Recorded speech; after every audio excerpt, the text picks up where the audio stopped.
Hi guys, welcome to one more mini vlog. ರಂಜಿತ್ಗೆ ಗೊತ್ತಿಲ್ಲದಂಗೆ ಒಂದು ಸ್ವಲ್ಪ ಶಾಪಿಂಗ್ ಮಾಡಿದ್ದೆ. ಅವ್ರಿಗೇನೆ ಪಾರ್ಸಲ್ ಎಲ್ಲನೂ ರಿಸೀವ್ ಆಗಿದೆ. ಇದನ್ನು ಕೊಟ್ಟು ಅವ್ರ ರಿಯಾಕ್ಷನ್ ಹೇಗಿರುತ್ತೆ ಅಂತ ನೋಡಬೇಕು.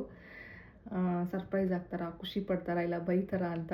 ಬೈಯೋದು ಯಾಕೆಂದರೆ ಅವ್ರಿಗೆ ಬಟ್ಟೆಗಳ ಮೇಲೆಲ್ಲ ಇನ್ವೆಸ್ಟ್ ಮಾಡೋದು ಅಷ್ಟು ಇಷ್ಟ ಆಗಲ್ಲ. ಬಟ್ ಸ್ಟಿಲ್ ನನಗೆ ಯಾಕೋ ಅವ್ರಿಗೆ ಶಾಪಿಂಗ್ ಮಾಡಬೇಕು ಅಂತ ಅನ್ನಿಸ್ತು, ಅದಕ್ಕೆ ಮಾಡಿದ್ದೆ. ಇವಾಗ ಸದ್ಯಕ್ಕೆ ಅವ್ರು ಆಚೆ ಹೋಗಿದ್ದಾರೆ, ಇನ್ನೊಂದು ಅವರಲ್ಲಿ ಮನೆಗೆ ಬರ್ತಾರೆ. ಬಂದಮೇಲೆ ಈ ಪಾರ್ಸಲ್ ಎಲ್ಲ ಕೊಟ್ಟು ಅವ್ರ ರಿಯಾಕ್ಷನ್ ಹೇಗಿರುತ್ತೆ ಅಂತ ನೋಡಬೇಕು.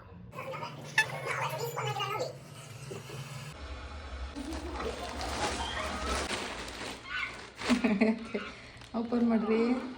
ಖುಷಿನೇ ಪಟ್ಟರು, ಬಿಕಾಸ್ ಅವ್ರಿಗೆ ತುಂಬ ನೀಡಿರೋ ಅಂಥದ್ದೇ ಆರ್ಡ್ರ್ ಮಾಡಿದ್ದೆ. ಎಕ್ಸ್ಪೆಷಲಿ ಪುಲವೇರ್ ಅವ್ರಿಗೆ ತುಂಬಾ ನೀಡಿತ್ತು. ಡೈಲಿ ವೇರ್ಗೆ ಟೀ ಶರ್ಟ್ ಆ್ಯಂಡ್ ಶಾರ್ಟ್ಸ್ನ ಕೂಡ ಆರ್ಡ್ರ್ ಮಾಡಿದ್ದೆ. ಅವ್ರದ್ದು ಕಂಪ್ಲೀಟ್ ಕಾನ್ಸಂಟ್ರೇಷನ್ ಬಿಗ್ ಬಾಸ್ ನೋಡೋದ್ರಲ್ಲೇ ಇದೆ. ನಾನು ಹೇಗೆ ಅಂದರೆ ಸಣ್ಣ ಪುಟ್ಟದ್ದೇ ಶಾಪ್ ಮಾಡಲಿ, ತುಂಬಾ ಎಕ್ಸೈಟ್ ಆಗ್ತೀನಿ, ಖುಷಿ ಪಡ್ತೀನಿ, ಅದನ್ನು ಸೆಲೆಬ್ರೇಟ್ ಮಾಡ್ತೀನಿ. ಬಟ್ ನನ್ನ ಹಸ್ಬೆಂಡ್ ನನ್ನ ಆಪೋಸಿಟ್ ಇದ್ದಾರೆ. ಯಾವಾಗಲೂ ಡೈಲಿ ವ್ಲಾಗ್ಸ್ ನಿಮಗೂ ಬೋರ್ ಆಗುತ್ತೆ ಅಂತ ಈ ವ್ಲಾಗ್ನ ಕ್ಯಾಪ್ಚರ್ ಮಾಡಿದೆ. ನೆಕ್ಸ್ಟ್ ವ್ಲಾಗಲ್ಲಿ ಸಿಗ್ತೀನಿ. ಬಾಯ್.